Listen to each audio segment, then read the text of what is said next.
I do believe that God has not called us to live in a comfort zone. I don't think that he's called us into retirement, quote unquote, as like you traditionally think of it. Doesn't mean you might not do something different, serve in a different way, et cetera.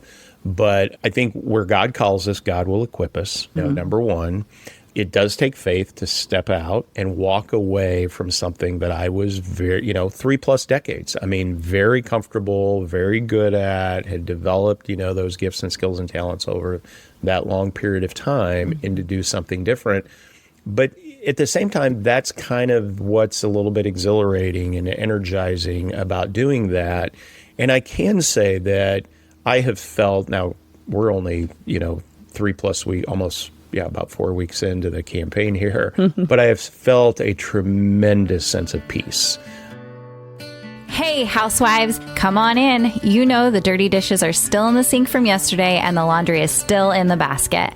Pop your AirPods in and make yourself at home here. I'm Tracy. I'm Tori. And we are your Unlikely Housewives. Stepping out in faith and believing that God calls the unlikely, we are here to show you the appreciation and validation you deserve, lead you to authentic relationships, and release you of believing the cultural lies to restore your faith and wellness. Pull up those high-waisted yoga pants, tighten your top knot, and reheat your coffee for the third time. Turn up the volume, and let's go.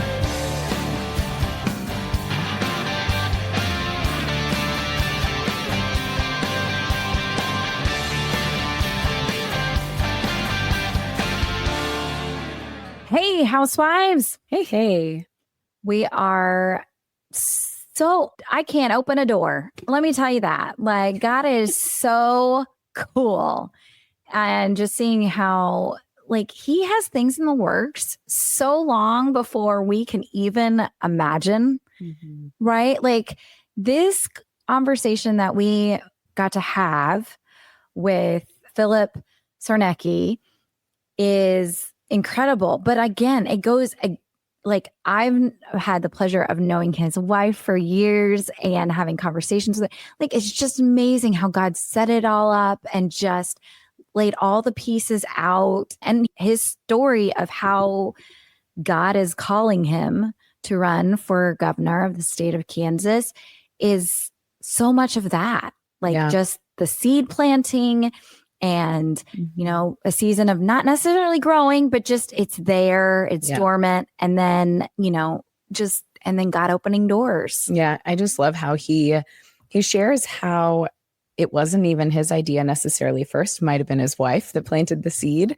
and how he just kind of deferred it to prayer. He's like, let's pray about it, Yeah. I think there's a few marriages or instances in marriages that probably happen that way, and then it develops into something. But I just love how he talks about the different things, that steps or people or things that he's like, wow, this really is God. And he was praying about it, and he just continued just to feel that nudge from him to be courageous and be strong and courageous, as the Lord says, and to step into this space. And, it's took years of praying to get here. And I just absolutely love that they've got, the family backing, that they were all in it. He talks about how each of the kids and, everybody played a part in coming to this decision, and just his foundation of how he was raised. And it's exciting to see what the Lord's going to do through Philip.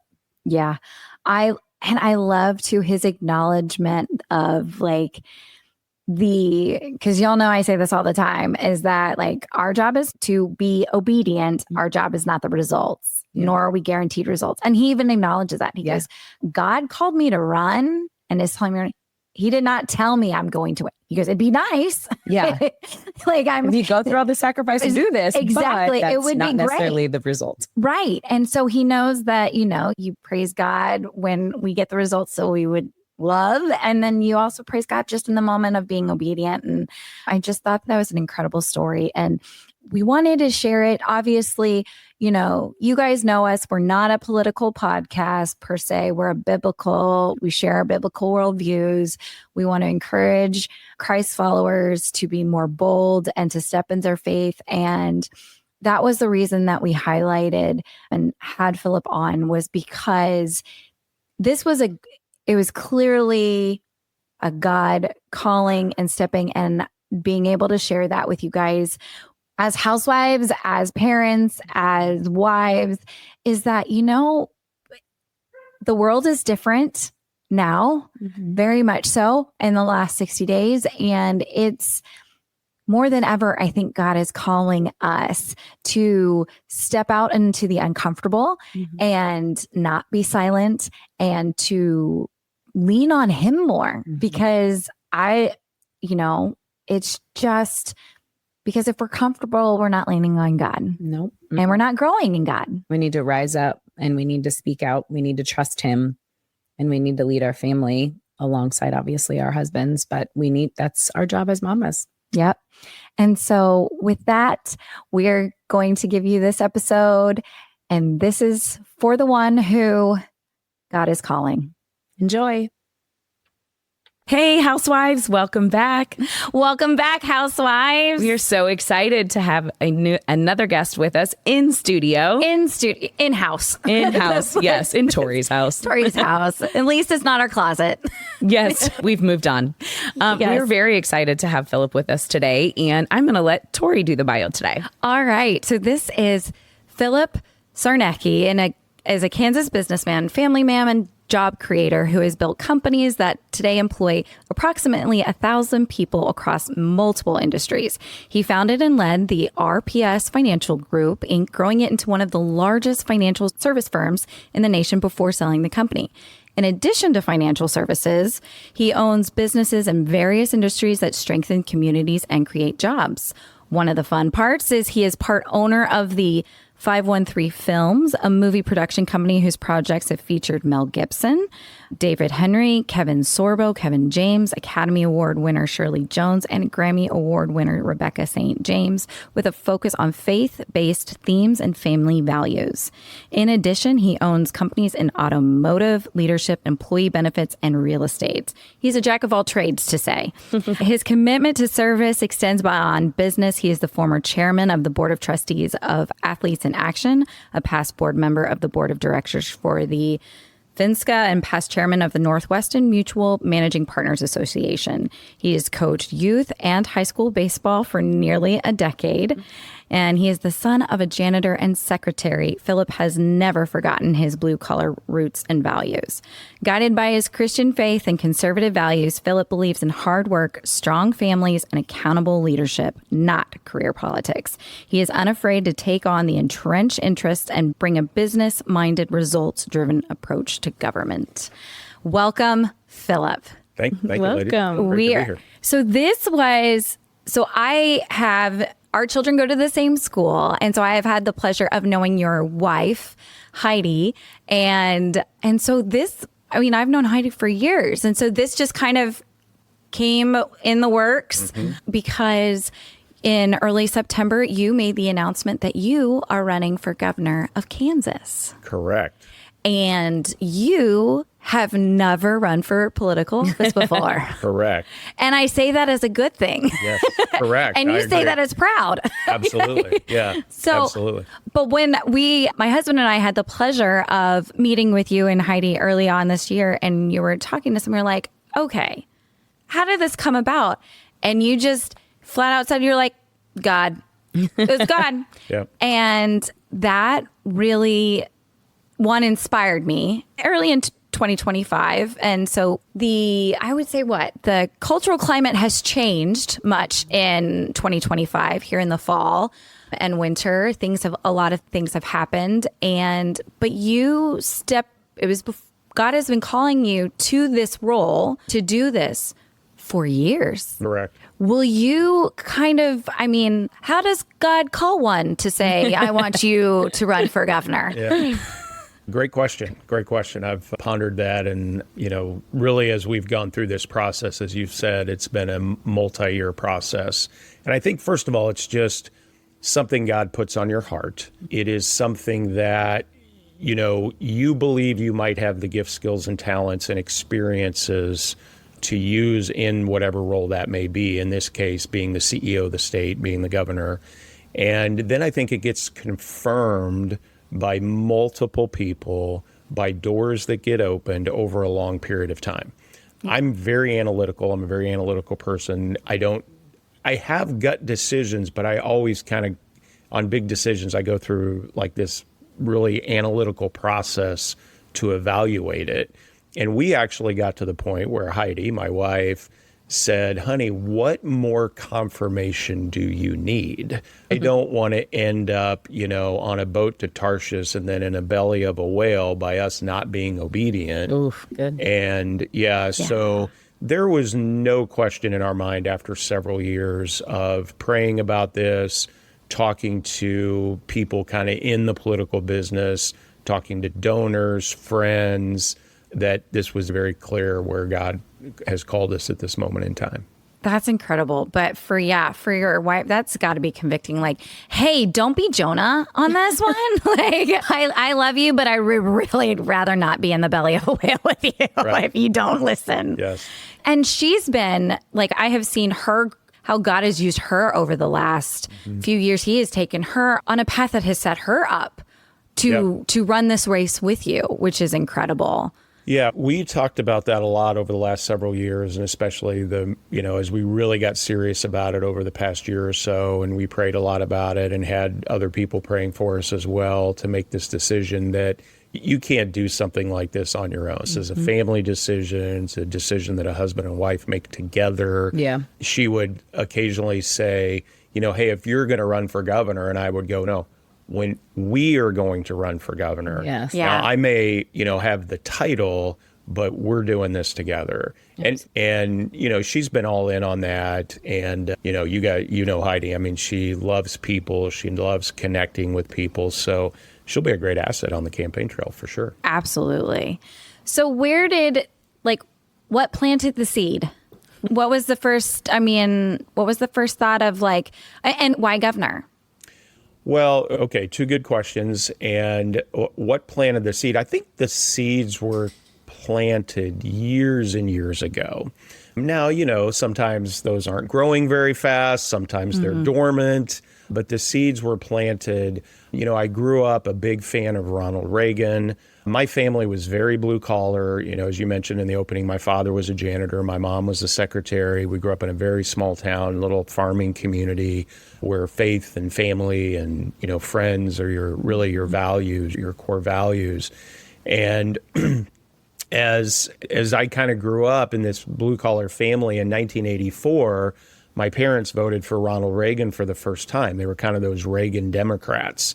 And the Democratic Party had really left them.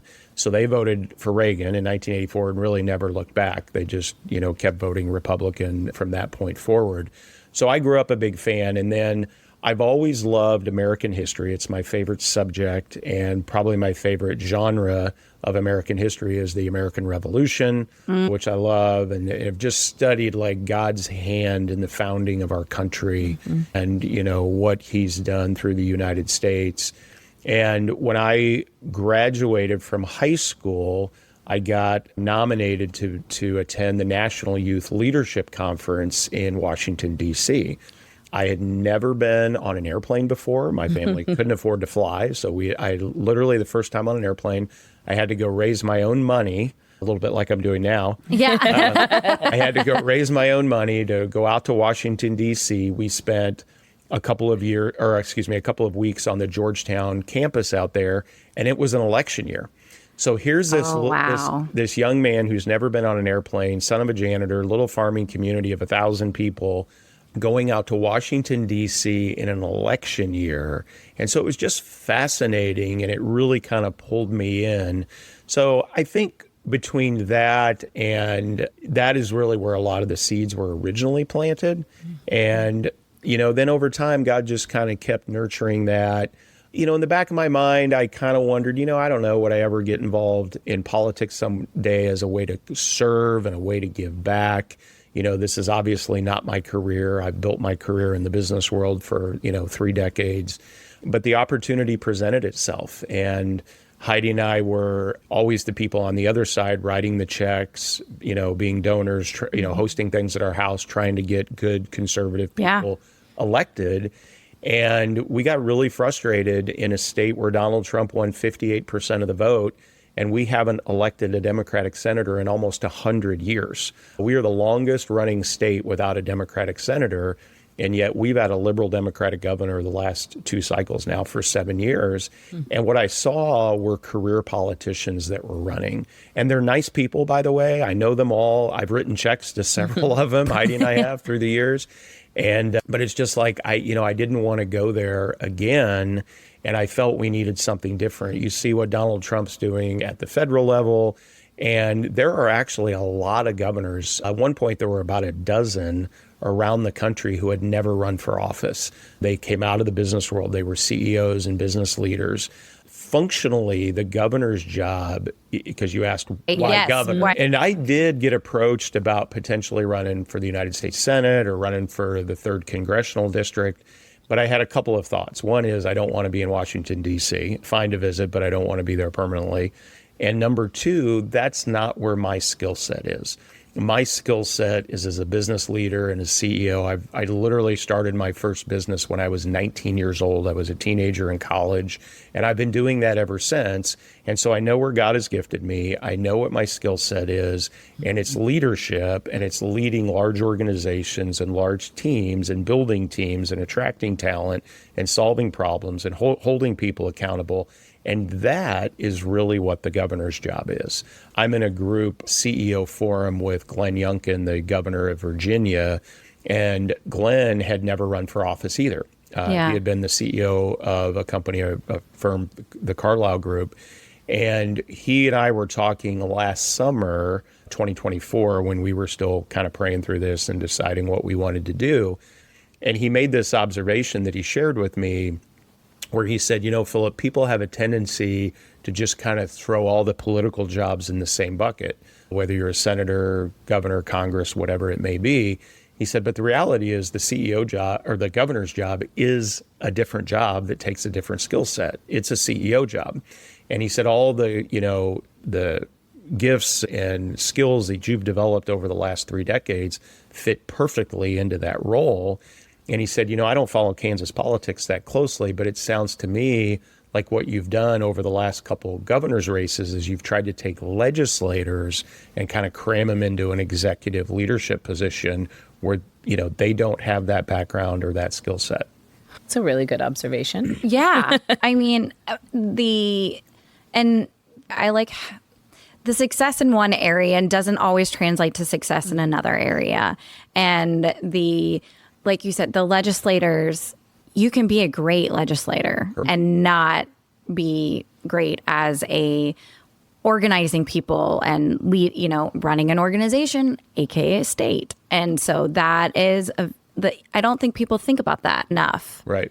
Or I don't think people understand job titles. Like, it's not like under senator, it's like, okay, you want this person to do this. Now, who do you want to vote for? Right. Right. Yeah. I mean, if you think about it, and again, legislators are obviously critically important. Absolutely. I'm not saying one's more important than the other. I'm just talking about skill set. And legislators, for the most part, they debate and they vote. And that's what you're not really running anything. Right. And so it's just a different skill set. And that wasn't something that I was interested in because, again, I know where God's gifted me. I know the skills that I've developed over the last 30 years in the business world. And when we look at the state of Kansas, we've got a lot of issues. And a lot of those issues are around, quite honestly, the incompetence we've had from a leadership standpoint. And I believe it's people that haven't run businesses or haven't run large organizations that have led us down this path. I don't know if you all noticed, but just a few weeks ago, CNBC came out with their business rankings by state, and they had our economy in Kansas ranked 48th. They gave us an F and said we're the 3rd most likely state to go into a recession. So that and when you look at the reasons why, I mean, we have the highest personal income tax rate of all of our border states, plus you can throw in Arkansas and Iowa, which aren't technically border states, but they're close. We have the 2nd highest corporate tax rate. Our property taxes on average are about 50% higher than all those states around us. And we've also added about $10.5 billion to a $26 billion state budget just in the last 7 years, yet our population hasn't grown in over 2 decades. So if I were running a business and I had a board and they looked at those results, I wouldn't be running that business anymore. Yeah. And kind of all of our folks that are running against a bunch of career politicians, we need to do something different. Or our state's, it's a runaway train and it's not going in a good direction. Yeah. Well, I was going to say too, like, obviously the research that you provide, the statistics you've given, it's not just from the last 5 years since COVID. This is something that has been going on for a while. And I would say a lot of our listeners, at least if I'm speaking to me, myself, and I know Tori is a Kansas transplant too. We're both transplants. I, being a young mom of 4, when this all kind of happened around COVID time, I was not aware of anything. Like, it is something that has just, like, eyes wide open as a mama, even as a wife, and just kind of where we're living and what's going on. I mean, I've only lived here 9 years, so only a few years under my belt before all of the change that happened in COVID. And some of the stuff that you're speaking to it's obvious, that this is where we're struggling in Kansas. I had no idea though because I feel like people are moving here all the time. We're transplants. So as far as growth, must be that people are coming as people are leaving. If we're not having that growth here. No, that's exactly right. And you've got a lot of people that, graduate and they don't stay here. I was going to say. That is true. Yeah, and then you have statistic. Retirees move out of the state, because if you retire and you're on a fixed income, maybe you get your home paid off, but your property taxes are 50% higher than all the states around it on average. And then we have the highest personal income tax rate of all those states around us. Well, people go, oh, I could move to Tennessee or Texas or Florida, or Wyoming, where they don't have a state income tax. And that's going to save me, X amount of dollars in my retirement. So then you lose a lot of people that retire in the state as well. So they might, build a career here. Another issue we've got in Kansas, and this has become, I knew this was the case because I own a lot of businesses and companies, but I really, I didn't know how bad it was until I've talked to some legislators. I talked to a Kansas state senator, and she was kind of telling me how really bad this is. But to start a new business in the state of Kansas, the amount of bureaucracy and red tape that you have to go through to get one started is very challenging. And we have got to remove barriers so that people can start a lot more small businesses in Kansas. And it's just too much government interference is a big part of the problem.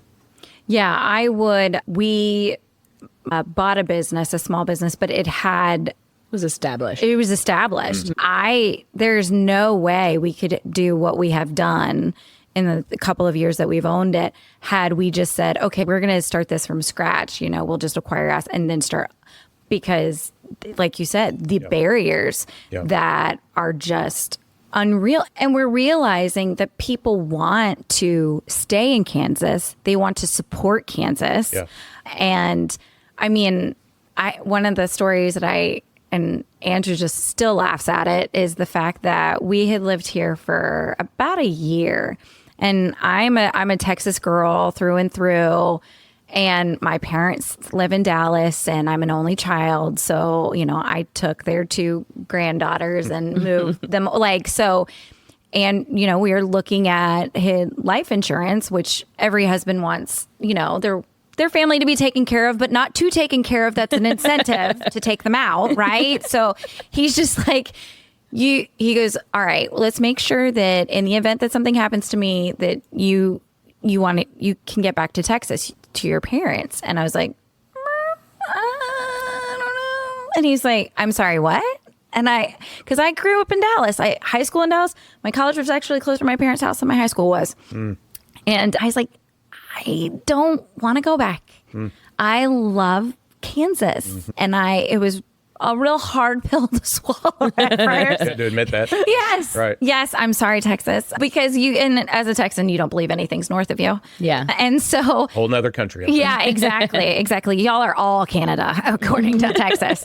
But and he was just like, wow, like that. I mean, and that speaks of Kansas, obviously, and that's just my personal, but it is a fantastic place to raise a family. Yes. Yep. I know Tracy's circumstances, your husband was from this area and you guys lived in Chicago, and then you guys moved back to raise the family and have the family here. Yep. Like, people want to be here. And you almost, it's like a little hidden gem, and you don't want to tell everybody that. You're like, no, this is great. Because I know as a person I'm watching Dallas from afar, I'm like, don't California my Texas. Yeah, right. Because people are like, well, leaving California because they can't handle, what they've voted for. Right. And then they want, and I'm seeing, Texas and certain areas turn purple.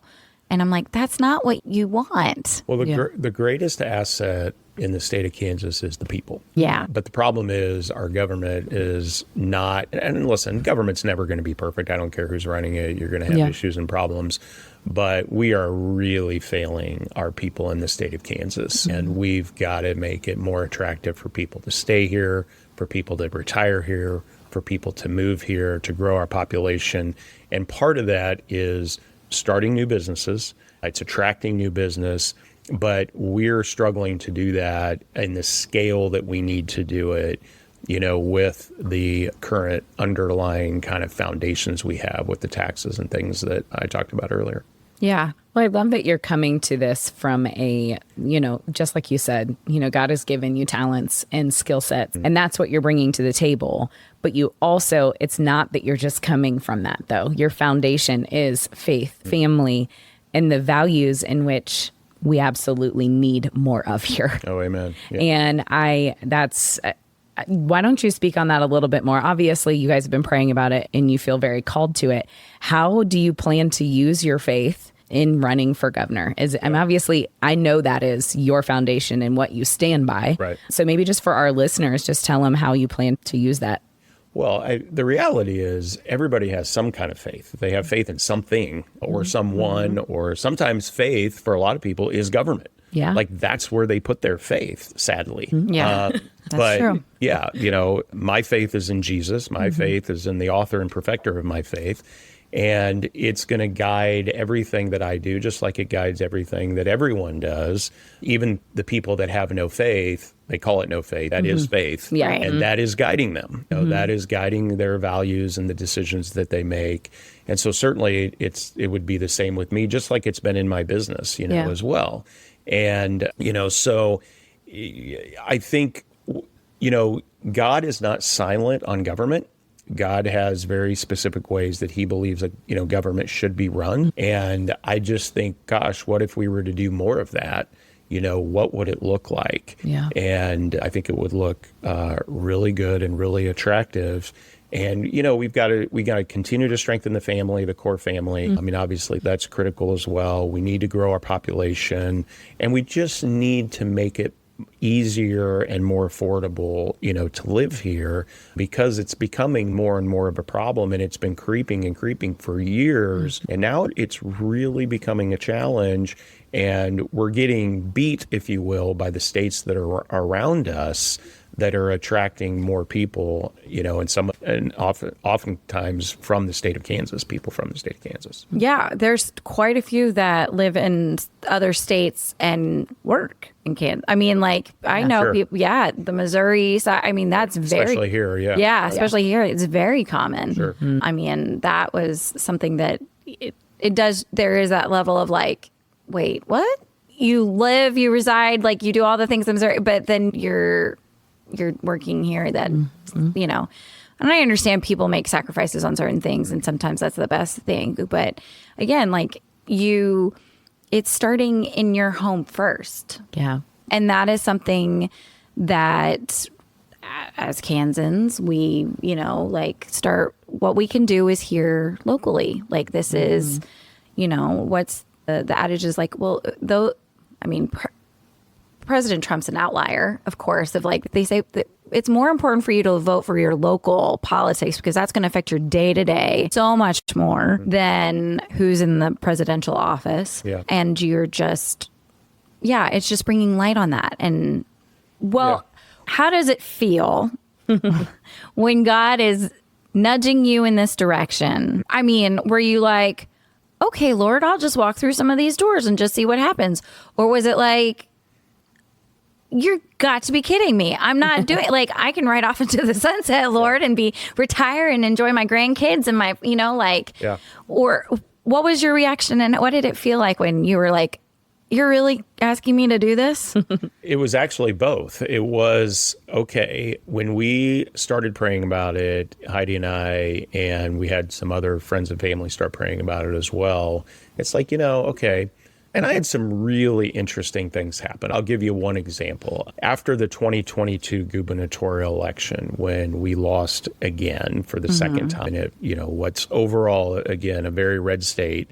I mean, when Donald Trump wins close to 60% of the vote, but, we have a liberal Democratic governor. So a couple of things happened. My wife actually looked at me and said, well, maybe it's time you did something about it.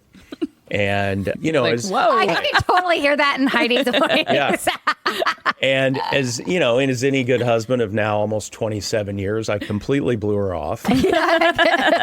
No, but, again, it was just another one of those seeds, right, where we're planted. And now it felt like, oh, maybe God's really starting to water these seeds and this is starting to grow. And literally I said, well, you know what? Okay, fine. We'll start praying about it and we'll see if God kind of moves and opens any doors. And I think in a lot of ways, me saying that was like my way of just deferring it. Right. Yeah.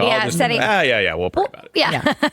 And then, but we did. And 3 days later, I was at my son, who's now a senior, was a freshman at the time. And we had this like basketball preseason opening deal at somebody's house. And there's a pastor here in town who also teaches a class at our kids' school.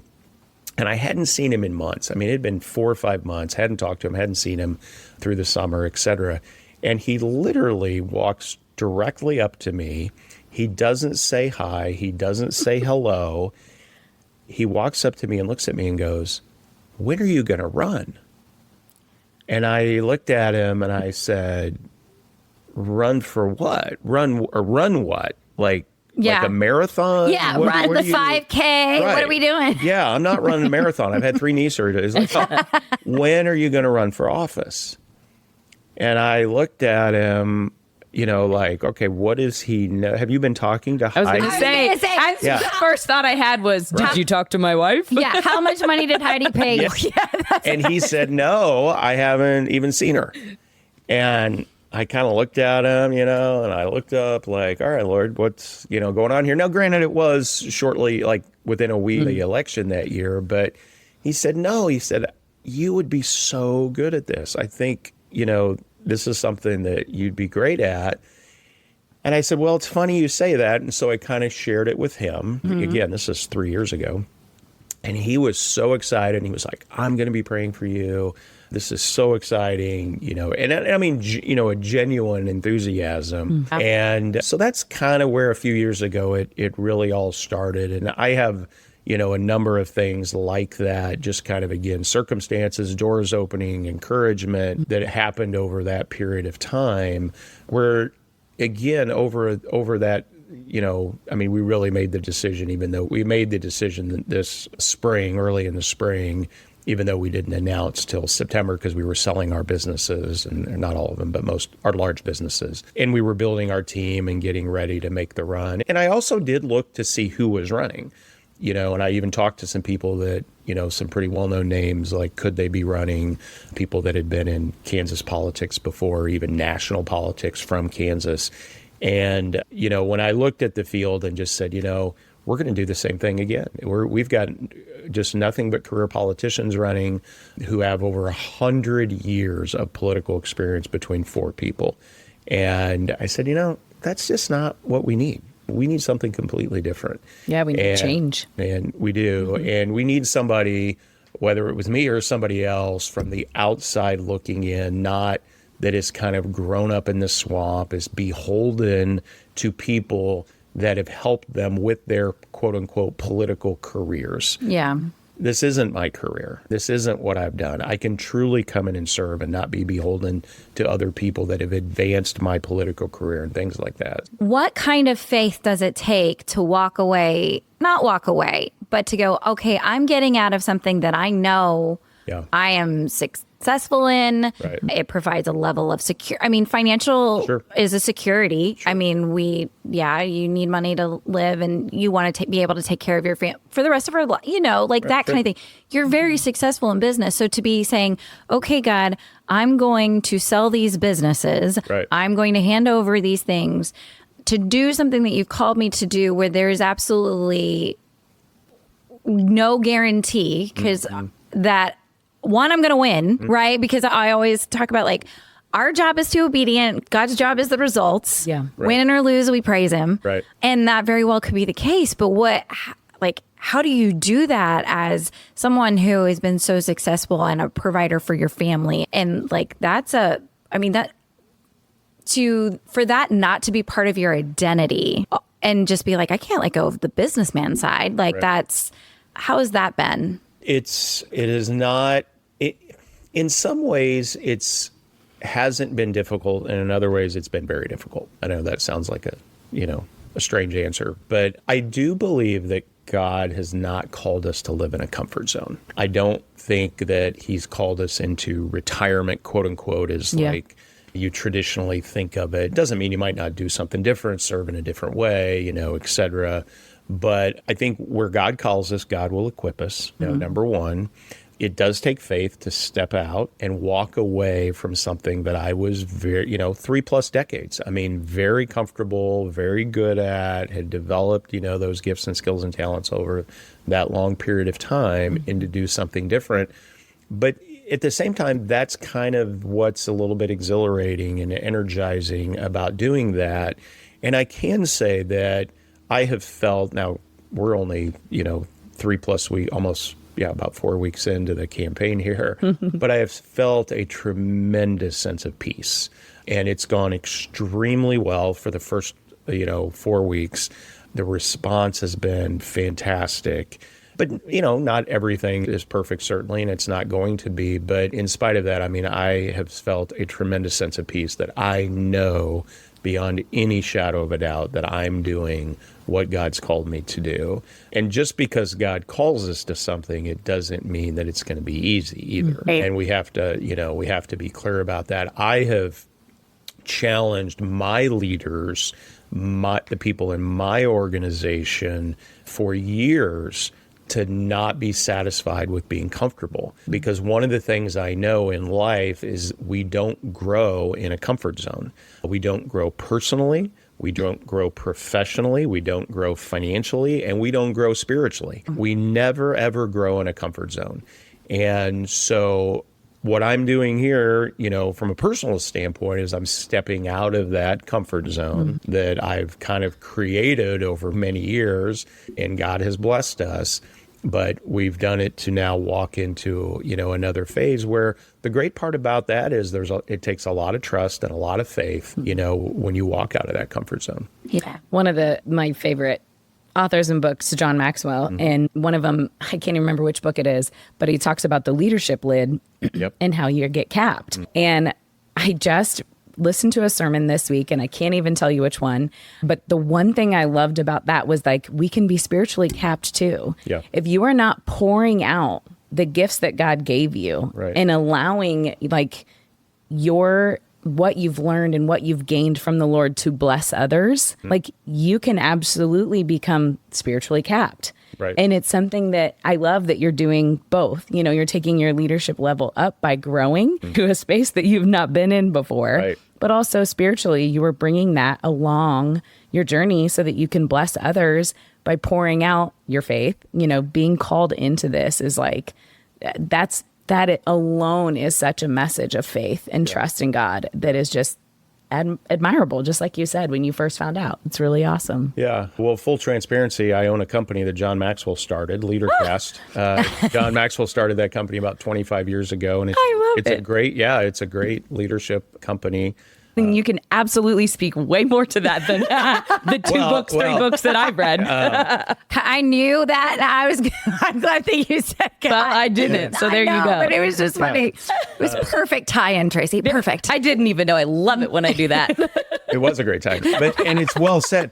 Well, here's another book. There's another book that I'm a big fan of called The Dream Giver. I don't know if you're all familiar with The Dream Giver, but It's by Bruce Wilkinson, and it's a parable about a young man named Ordinary who decides that he's been called by God to go out and do great things.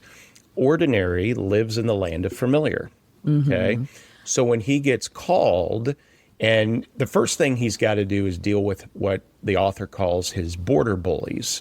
And border bullies are oftentimes, they're the people in your life, they quite frankly might be the people that love you the most. They might be your parents, they might be your spouse, your friends, your family. But what happens is they go, oh, and oftentimes they don't admit this or don't even realize it, you're messing with my comfort zone. It's not your comfort zone I'm worried about. It's my comfort zone. Sure. Yeah, and by the you ripple leaving effect. the land of familiar, you're messing with my comfort zone. And so they don't like that. And so they push back and say, well, wait a minute now. Ladies, nobody ever leaves the land of familiar. You just stay here in your comfort zone, right? And once you get through the border bullies, then you encounter your own giants, as what the author calls them. And your own giants are your own doubts and fears. And I went through all that as well. Yeah. And so you encounter that. But if you know he's calling you and those doors are opening, you've got to keep moving and walking through him. And that's that testing of our faith is what grows our faith, as we go out and do that. That's so good. I'm going to have to get that book. I was going to say, add that to the list know, it's a good of list. Audible books. Yeah, it's a fun book. It's an easy read, and it's actually had a big impact a couple of times in my life, but including this run for governor. No, so to continue on that, when more than ever, I know in seasons where God is calling us to something specific and something that's not easy on its own. I mean, it in itself is not easy, but then comes the spiritual attacks. Absolutely. The enemy, the unseen that people sometimes pretends not there, try to deny is not there. Like that's very real too. Absolutely. And I know because I've talked to your wife about it. Like I know, how are you preparing your family and your circle to handle those things and be like, okay, have your head on a swivel, because there is nothing more than the enemy wants than to knock us out of this or off our, lose our focus on what God's called us. Right. How do you prepare the people around you for that? Well, we had many conversations about it. My oldest is out of state, so she wasn't, overly concerned about it. My son is a senior in high school. He's been very encouraging from the beginning, even to the point he's like, Dad, you need to run. Our state needs you. I'm like, oh, son, gosh, that's... Put that on an endorsement. I know, right? But then my youngest daughter, who's a sophomore, she's like, no, they don't. Because she has not wanted me to run. And she doesn't like, just the name being out there, living a public life. And quite frankly, I struggled with that as well. I'm a pretty private person. And, that was part of what I had to go through in what God was calling us to do. Like in a lot of ways, I'd like, no, I'd just rather kind of live my life here and, not have everything you do or say scrutinized to the nth degree, taken out of context, misunderstood. But we did talk to our kids about it, and we said, listen, you know who your dad is. You know his character. So when you start reading that your dad is evil and, beats our neighbor's kids and, he might be the Antichrist, it's like, don't believe it. You know who your dad is. Yeah. And because that stuff will probably come at some point, especially as we get more and more competitive in this, which we believe we certainly will, because the message is certainly resonating, that's for sure. So we talked about it a lot. We talked about it as a family. And then the other thing to do is, the prayer. And I have a prayer team that we put together, and got that idea actually from Glenn Youngkin, from Governor Youngkin. And just to bathe our family and me and Heidi and our marriage and our kids and our businesses, just to bathe everything in prayer, because we're going to need it for sure. Yeah. I love that. Our life coach always used to tell us, circle the wagon. Like, just keep circling your marriage, your family, your kids, just keep circling it. Don't guard your heart, guard your family. And, and I love that you've set up a prayer team. Yeah. Now, didn't your daughter, and if I'm wrong, we can cut this, but didn't she come around and and have a poignant statement to you? She did. Yeah. We, at the beginning of the year, just as this kind of a final, all right, Lord, are we sure here? We've spent at that point 2.5 years. Are you sure you're sure? Right, like, exactly. right? Yeah. Heidi was like, I don't know what other confirmations you need, but. That's why I love Heidi. Heidi's like, he said yes 2 years ago. Right. Come on. What are we doing? Yeah. I'm the analytical process one. But your marriage is very typical. Like we are in the same boat. Don't let her act like we're not. We have all these great ideas too, but our husbands take a while to come around. Right. Hence, one of them is the podcast in my living room right now. So. Exactly. That I get to benefit from. Yes. Here you go. It was a good decision. So, but anyway, so we spent several days praying about it, fasting about it. We had a whole group, like a lot of people, several dozen people doing that for us as well. And on the third day, when we were kind of done, Ava, we had actually started this. We were in Colorado. We got home. I was standing in our kitchen, and Ava just walked up to me, my youngest, and said, Dad, I know you and Mom, and, you got people praying about this for you and, deciding this decision. And she looks at me and says, I just want you to know I still don't want you to run. And I said, well, I know, honey. Now, Ava and I, she and I are the most alike of my 3 children. And one of the things we have is a love of history. And so she also loves American history. And I've talked to her before. I said, our founding fathers pledged their lives, their fortunes, and their sacred honor. And I said, if God's just calling us to be uncomfortable, if he's calling us, to live a public life, if that's what he's calling us to do, that's really a small sacrifice compared to what so many people have made. You think about military family, et cetera. My father was in Vietnam. My grandfather was in World War II, et cetera. You think about the sacrifices that they made. But she looked at me, and after she said, I know, I just still don't want you to run, she said, but I know God wants you to run. Aww. And I thought, wow, okay. Because, we had really been, not that we had to have her on board, but we really kind of wanted her on board. Okay, nice. Yeah. Right. And so to hear that was really kind of one of the final confirmations I needed that, okay, we need to go here. Yeah. That's what a mature spiritual thing to say, because there's so many times where you just, like, God, if there's any other way, right? If there's any other way, Jesus said it. If there's any other way, Lord, please. And I said that many times. Yeah, many times. Right? If this is not, if you can do it, please don't. I would really rather not. Yeah. Well, think about it. We all love our comfort zones. You know why we like comfort zones? Because they're really comfortable. Yeah. Right. Yeah. We don't want judgment. I liked my comfort zone. I had kind of created this little comfort zone in the business world, and, things were going great. But, God sometimes rips you out of a comfort zone. Yeah. So what, like I alluded to earlier, there are a lot of things that have changed since September. One of the biggest turning points, I will say, and that's not using those words lightly, obviously, was the assassination of Charlie Kirk. There has been an outpour, a revival of love for our country, people becoming Christ curious, people who are more going, wait, what happened? Like more open-minded to just have conversation. But there is a group, the group that's like Charlie that started it, that we've known all along. Like we love our country and we love our families and we know that this is where God has us. But I think we've been silent for too long. What encouragement would you give those believers? Because this is our time. Yeah. There's, like you said, in American history, our founding fathers were created for such a time as this. Yeah. It must there is nobody else in the world. He hand selected every single one of those gentlemen to sign the Constitution. There's no doubt about it.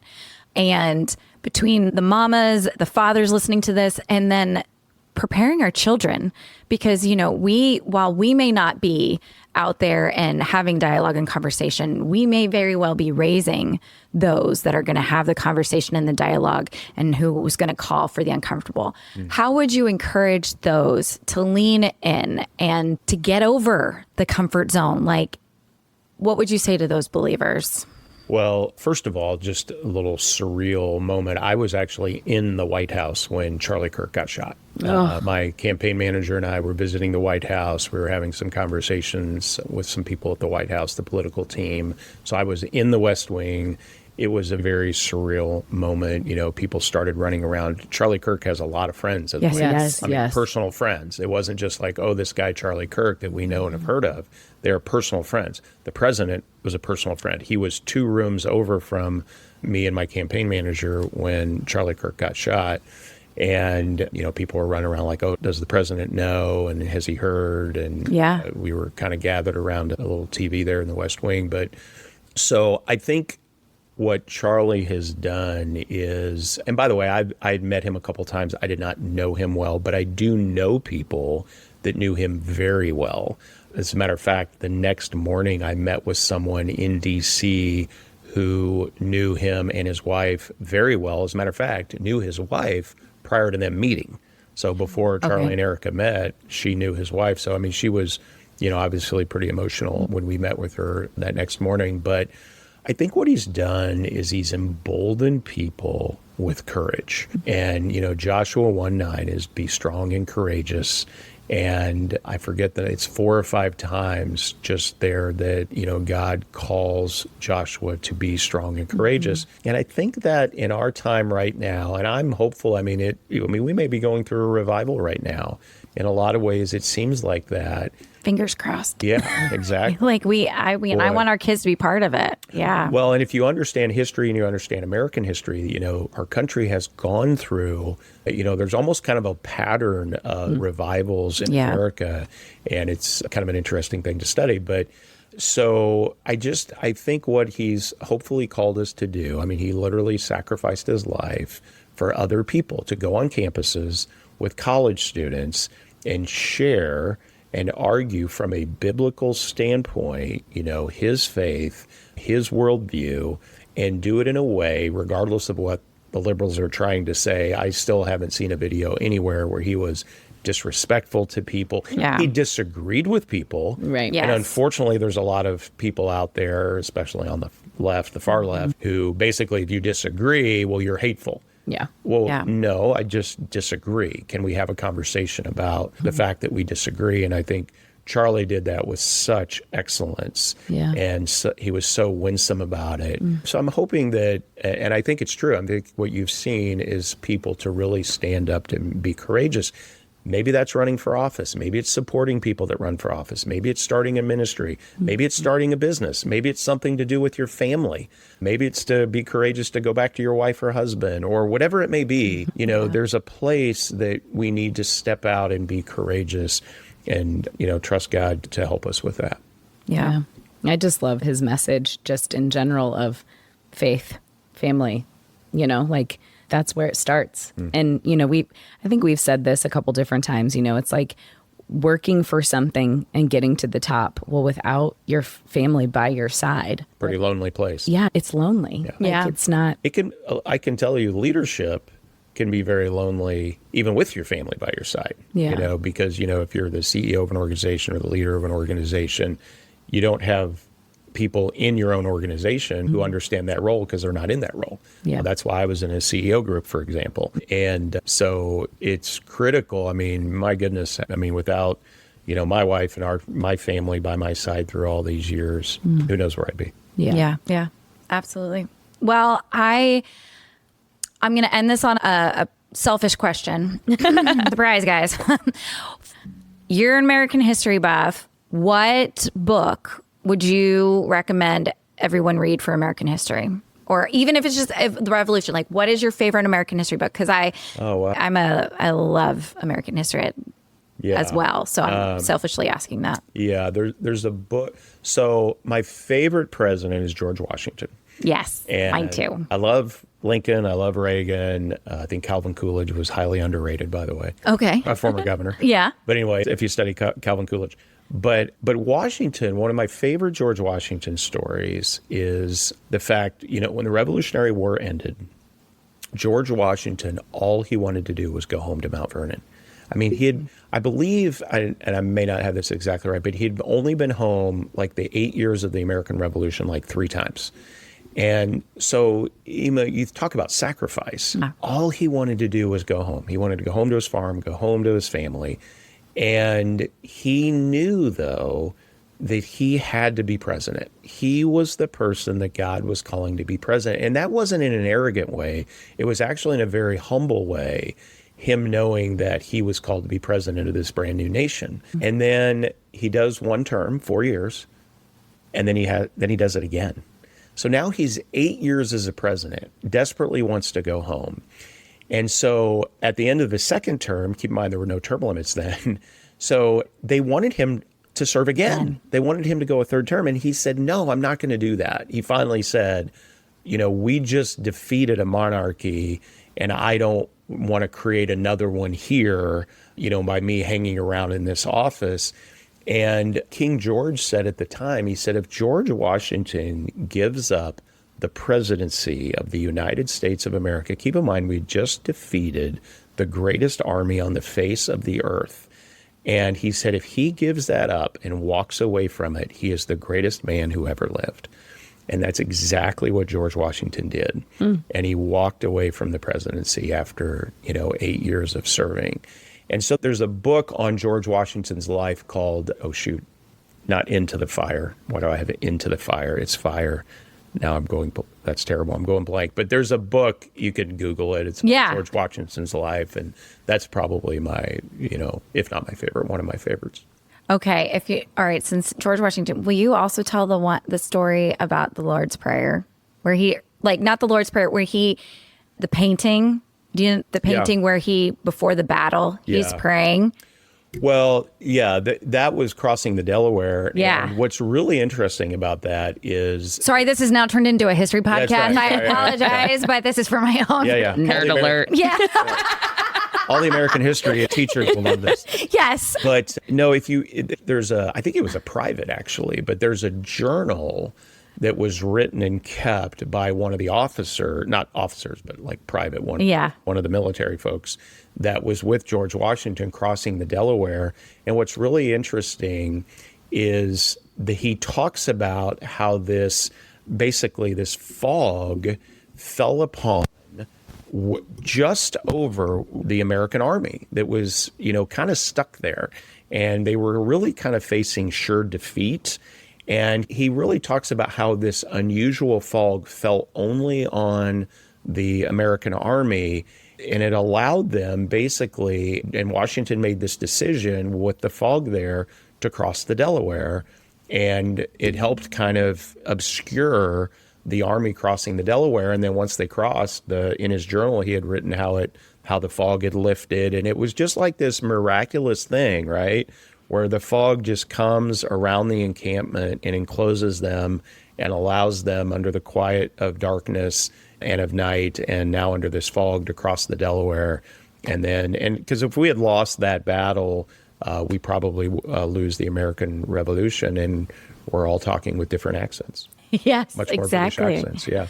But it was just amazing how much a man of faith George Washington was. No question. And it's just, for people to say that there's this separation of church and faith, which is a lie, even atheists will admit that the country is much better off with the moralistic views of a Christian than no faith at all. And that has just been... Well, that's something we talked about with Pastor Zach Terry. Yeah, exactly. That it is just but they've really tried to whitewash the faith of our founders for sure. And it's pretty easy really if you go do some research, it's pretty easy to realize that most of them were Bible-believing Christians or deists, and what they've tried to tell us is not true. And it's not hard. David Barton, if you follow David, I just saw him in Boston actually a couple weekends ago.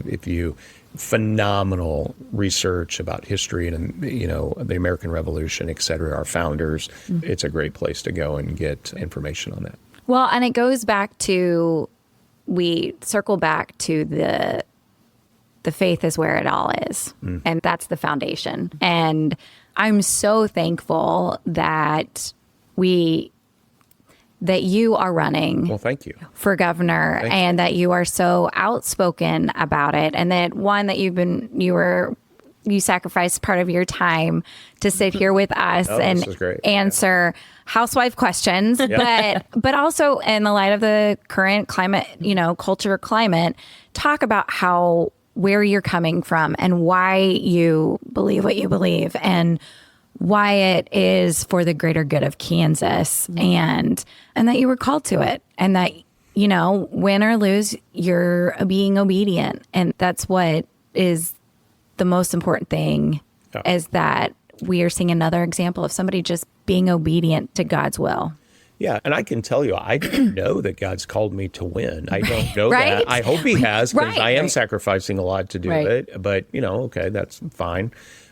But I do know he's called me to run. There's no question about it. And Well, we get the title of calling you the unlikely governor. Yes, we get that. get that. right. Copyright. Okay, I like that. Copyright, the unlikely governor. Yes. Copyright. I like that a lot. Well, thank you Yes, thank so you. much Thank you, for your ladies. time, Philip. Thanks We for so having me. appreciate it.